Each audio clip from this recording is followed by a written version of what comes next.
صدق عايز اقول لك حاجه. من يومين كنا بنقول قلبي عندك يا اللي الامام مش عندك، بس انا عايز اقول لك حاجه حلوه والله العظيم، قلبي عندك يا اللي صن داونز بقى عندك. كابتن خالد الغندور قبل تصريحاته والاحداث اللي بيقولها دايما قبل اي لقاءات او قبل اي قرعه، الراجل قال لك ايه؟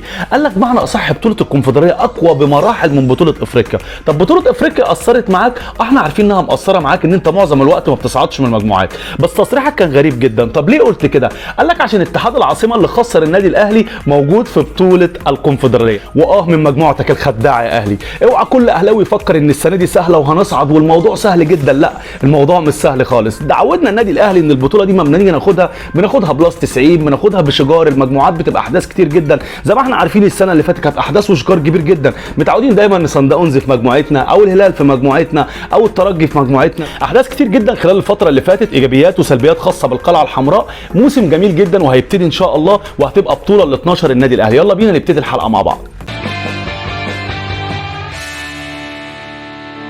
من المتابعه والطبيعي اللي احنا عارفينه عن بطوله افريقيا، دايما لما النادي الاهلي بيخش بطوله افريقيا اول حاجه بنفكر فيها الاخصام الخاصين بالنادي الاهلي. الخصم اللي قصاد النادي الاهلي صن داونز، دايما بنفكر فيه هو موقعه فين بالنسبه للنادي الاهلي. ناتج الخمس سنين المتتاليه اللي فاتت دايما عدينا على صن داونز، ان كان موجود معانا في المجموعات او ان كان موجود معانا في المراحل الاقصائيه وكان في طريقنا، وكانت بتحصل ازمات كتير جدا بين النادي الاهلي وفريق صن داونز، وده اللي احنا عارفينه والمتابع الفتره اللي فاتت. لما جينا بحثنا واتاكدنا لقينا النادي الاهلي مجموعته بسيطه جدا وسهله جدا السنه دي، وده اللي قلقنا اكتر من ان تكون صعبه، لان النادي الاهلي اتعود دايما جدا على المجموعه بتاعته تكون صعبه ويصعد بصعوبه وياخد البطوله. لكن صن داونز فين بقى؟ صن داونز من حظ فريق بيراميدز، وده اللي انا حابه قوي السنه دي، عشان الفرق المصريه اللي بتنافس النادي الاهلي او قد بتنتقد النادي الاهلي تشوف حجمها بقى لما تلاعب فرق قويه زي الفرق دي، وتوريني هتعمل ايه، هتصعد من المجموعه بتاعتها بس ولا لا. طب صن داونز الخمس سنين اللي فاتوا دول كان بيواجه النادي الاهلي وكان في شراسه جدا ما بين صن داونز والنادي الاهلي. طب لو جينا بحثنا اكتر ايه بالظبط التفاصيل اللي كانت خاصه بالبطولات السنين اللي فاتت دي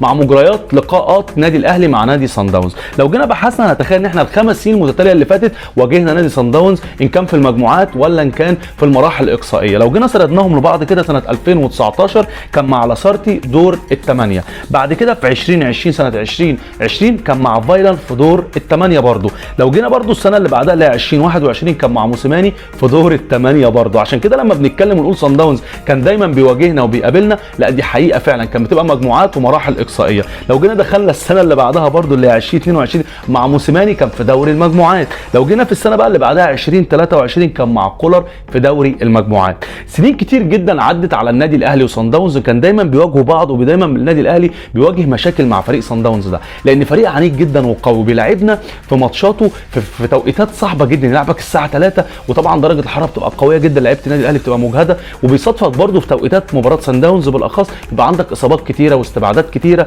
واحداث كتيره، والحكام طبعا الجمال الفار اللي بيعطل والاحداث اللي بتحصل كتير هناك، ومسؤول الاتحاد الافريقي دايما بتلاقي مباراه صن داونز هناك دي بتبقى صعبه جدا. تيجي هنا ممكن تتعادل مع صن داونز، ممكن تفوز معاه، ممكن يحصل احداث كتير جدا، بس المباراه بتمشي مباراه هاديه جدا، لكن المباراه هناك بتبقى اصعب من ما تتخيل خالص. لو جينا اتكلمنا عن تفاصيل اكتر هنجد ان النادي الاهلي وصل اخر 7 سنين لاكتر من 6 نهائيات، ما فقدش الا نهائي واحد هو اللي ما قدرش يوصل له. لكن نادي صن داونز خلال الفتره اللي فاتت دي كلها ال7 سنين اللي فاتوا ما وصلش غير نهائي واحد وخده على الزمالك. يعني بمعنى اصح اللي بيتكلم وبينتقدك وبيقول لك نادي الاهلي وصن داونز وبيخسرك 5 وكلام من ده، انت الفريق الوحيد اللي خليته اخر 7 سنين عشان وصل نهائي خده منك وربح النهائي ده ورفع كاس افريقيا. ومن الحاجات اللي مش ممكن ننساها ولازم نذكرها باستمرار هو الهدف رقم 50 لعلي معلول اللي احرزه في مباراه انبي عن طريق ضربه جزاء، وصعدنا الى نهائي كاس مصر العام السابق. طبعا علي معلول ادى اداء اكتر من هايل، الهدف ال50 ليه، عشان تيجي تكلمني وتقول لي الهدف ال50 ده جه من باب الصدفه او ال50 هدف دول جم كلهم ضربات جزاء، اقول لك لا، علي معلول احرز اهداف عديده جدا مع النادي الاهلي، واهداف كانت قويه واهداف كانت مؤثره ببعض اللقاءات. بعض اللقاءات منها لقاء اتحاد سكندري خلص كره شوط من بره ال18، ولقاء انبي اللي تعادلنا وفوزنا في اخر اللقاء خالص عن طريق علي معلول. ليه تاريخ كبير جدا الدولي التونسي مع النادي الاهلي، نذكر له احداث كتير جدا مع النادي الاهلي، نتمنى وجوده داخل القلعه الحمراء لحد ما يعتزل. لو جينا بقى نشرح كده تفصيل الاهداف الخاصه بتاعه علي معلول ندخل داخل القلعه الحمراء بالتفصيل. لو جينا بصينا الدوري المصري هنلاقي ان هو احرز 35 هدف في الدوري المصري. بعد كده في دوري ابطال افريقيا احرز 10 اهداف. 10 اهداف ما جوش جزافا كده، لا جم عن طريق عرق واجتهاد داخل المستطيل الاخضر. بعد كده احرز هدفين في كاس مصر، احرز في السوبر المصري هدف، احرز في كاس العالم للانديه الهدف. ضربه الجزاء اللي جابها في ريال مدريد طبعا مباراه لا تنسى، مباراه يعني ما ينفعش ننساها. للاسف كان مصادفنا سوء توفيق في اللقاء ده والنتيجه اتقلبت عكس مجريات اللقاء خالص. واخر هدف جابه هو في البطوله العربيه، كان هدف اكتر من رائع. الفتره اللي جايه ان شاء الله علي معلول هينضم لمنتخب تونس الفتره الجايه استعدادا لمباراتي كوريا الجنوبيه واليابان ان شاء الله. كولر هو الراجل اللي بيحمل السفينه على عاتقه، وبمعنى اصح هو اللي بيقدف لوحده. ليه؟ لان كولر اداره النادي الاهلي كلفته بمهام كتيره جدا، وعلى عكس المتبع قبله من معظم المدربين اللي قبل كده، كولر المدرب الوحيد اللي معاه كل الاسلحه. معاك تقدر تجيب لعيب مين، معاك تمشي لعيب مين، معاك تريح، معاك تقعد، معاك تخرج بره القايمه، معاك توجد داخل القايمه. المدير الفني الوحيد النادي الاهلي اداله صلاحيات كتير جدا، فعشان كده دايما تصريحاته بتبقى قويه جدا، ودايما بنحب نلفت الانظار لتصريحاته. ابرز التصريحات اللي كانت لكولر الفتره اللي فاتت وكانت قويه جدا واللي صدرت ملامح خاصه للنادي الاهلي بالموسم الجديد. الراجل قال لك ايه بالنص بالظبط؟ قال لك نلعب اكثر من 60 لقاء خلال الموسم. يعني الراجل بيشبه لك حجم غزاره الماتشات اللي بتتلعب خلال الموسم. 60 لقاء ده اقل واجب بيلعبه النادي الاهلي، 60 لقاء خلال الموسم، تمام؟ ولذلك اريد تخفيض الاحمال على بعض اللعيبه. في عنده بعض اللعيبه هو عارف ان لعيبه اساسيه، بيقول لك بحب ان انا اخفض الاحمال عليها خلال الفترات الخاصه بلقاءات الموسم. قال لك ايه تاني؟ قال لك ومن الطبيعي انه بيريد اللاعبين المشاركه. في لعيبه بتحب المشاركه، ده طبيعي جدا. في لعيبه بيحب يعني على الرغم ان هو عنده احمال زياده واللعيب مجهد جدا عايز يشارك باي طريقه لدرجه انه ممكن ياثر على نفسه وممكن يتصاب. هو بيقول لك ان في لعيبه بتحب تشارك، على الرغم من كده انا لازم اخفض الحمل على اللعيب ده عشان يكمل معايا لنهايه الموسم. قال لك بعد كده ولكن كمدرب افكر في مصلحه اللاعب لكي يستكمل الموسم بشكل جيد. مصلحه اللاعب اولا ثم اخيرا ثم يعني بص وصل لمصلحه اللاعب هي اهم شيء عند كولر. مصر كلها شكرت في امام عاشور الفتره اللي فاتت. طب كولر تقييمه ايه لامام عاشور؟ قال ايه عن الراجل؟ اندمج ازاي؟ كلام من ده. طبعا برده كان ليه تصريح خاص بامام عاشور. الراجل قال لك بالظبط على جزئيه اندماج امام عاشور. قال ايه بالظبط؟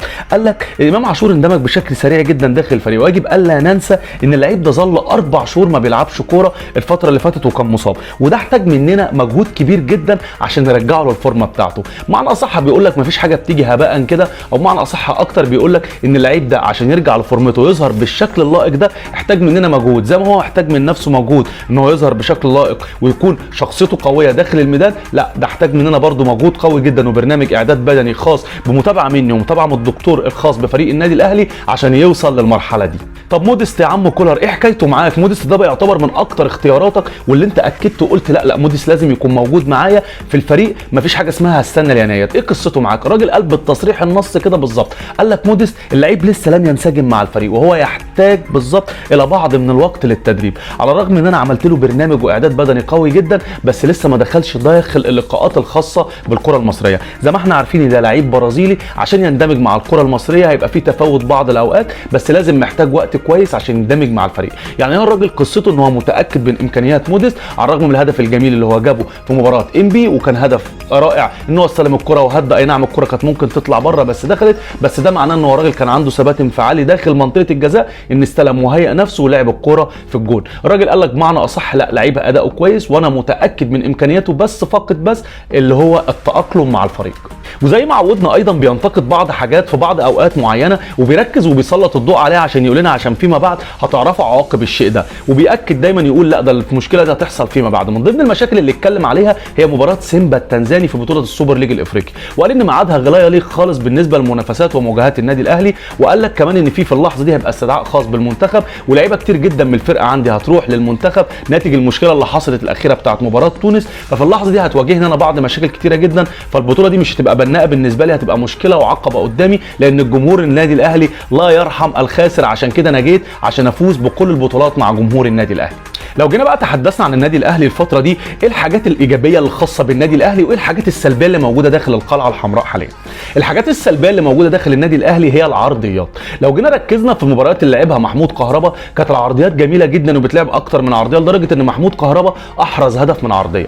ركز بقى على المباريات اللي لعب فيها موديست اللي هو اصلا مميز بالكرات العرضيه انها تجيله، يلعب رأسيات مميز بيها جدا انه يتقنها داخل الشباك، وهي دي الميزه الوحيده والقويه جدا لموديست. ركز في معظم الماتشات اللي لعبها موديست مفيش اي عرضيه متقنه، كل العرضيات بتاتي بشكل يعني غير لائق خالص. معلول معظم رفعاته كانت قليله جدا داخل اللقاءات اللي بيلعبها موديست، بالعكس ده النادي الاهلي ما كانش بيخترق من الاطراف ويرفع والكلام ده، لا النادي الاهلي معظم المباريات كان بيخترق من العمق وباصي ويلعب، وده على عكس المتبع بالنسبه لموديست. يعني موديست اصلا مش دي امكانياته، مش هتظهر امكانياته مش هو انه ينزل يخرج لك بره ال 18 يجيب الكره ويرجع يجيب جون، لا امكانياته انه تلعب له الكره داخل ال 18 داخل الصندوق ويجيب لك جون. هي دي للاسف من السلبيات اللي كانت واضحه جدا على النادي الاهلي الفتره اللي فاتت. من ابرز ايجابيات الفتره اللي فاتت هي محمد عبد المنعم، اولها وابرز الحاجات اللي كانت ظاهره جدا اللاعب المتالق الدفاعي العالي جدا الصخره محمد عبد المنعم، من اجمل اللعيبه اللي تحب تتفرج على الكره في رجليها، يمشي كوره يسلمك الكره من تحت، يعمل فنتات سرعات ويجيب لك هيدر ويجيب لك اجوان،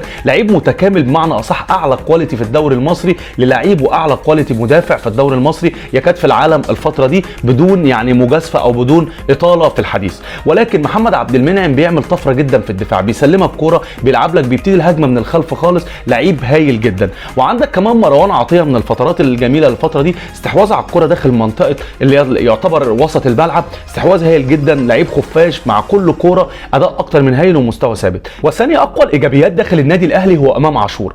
كابتن سيد عبد الحفيظ ما غلطش لما قال لك امام عاشور ده ربنا بيحبه، زي بالظبط ما قال على كهربا بالظبط ربنا بيحبه برده. مش معقول لعيب بالسهوله دي وبالسرعه دي يجي لك من الخصم بتاعك ويتاقلم معاك خلال الفتره دي، وكمان يكون مصاحبه عنصر التوفيق خلال الفتره. المباراه الوحيده اللي خسرها مباراه اتحاد العاصمه في السوبر الافريقي، ولكن اللعيب اجاد وادى باداء اكتر من هايل، بل بقى عنصر فعال وعنصر اساسي ولابس لك 22 وبيفرحك كل ماتش وبيعمل فيها ابو تريكه كمان في مباراه انبي. اول هدف احرزه والهدف كان جميل جدا من مستوى هايل، استلم الكره دخل ال 18 هيأ وهدى نفسه، امكانيات عاليه جدا، وده اللي اكد عليه كولر، قال لك امام عاشور من اللعيبه اللي امكانياتها عاليه جدا.